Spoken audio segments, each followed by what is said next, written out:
Dobre, idem tam.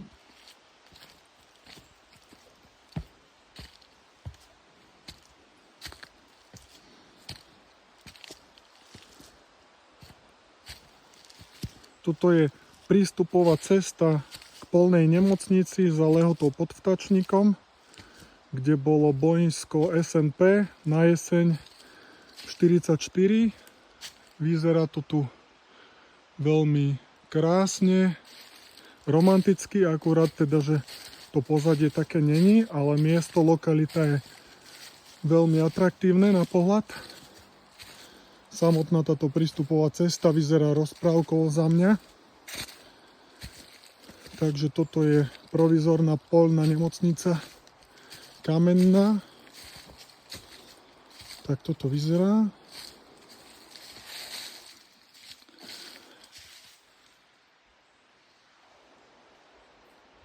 Toto je vstup.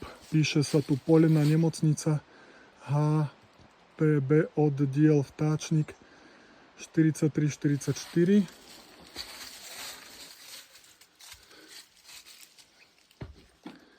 Interiéry sa nedá zasvietiť, ale sú tu dve nosítka. Je to tu tak 4x4 metre, stôl a lavice. Vchod. A tuto sú také poschodové lavice, nie je to dobre vidno, ktoré poznáme zo Svienčimu. Proste poschodové lavice, nepohodlné. A pozadie je skala a sú tu teda dorobené z kameňa lámaného 3 múry a drevená strecha. A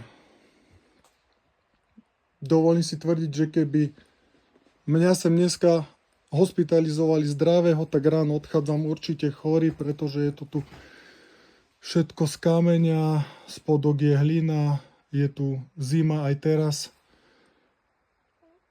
Počas dňa, keď je vonku, ja neviem, 15 stupňov na slnku,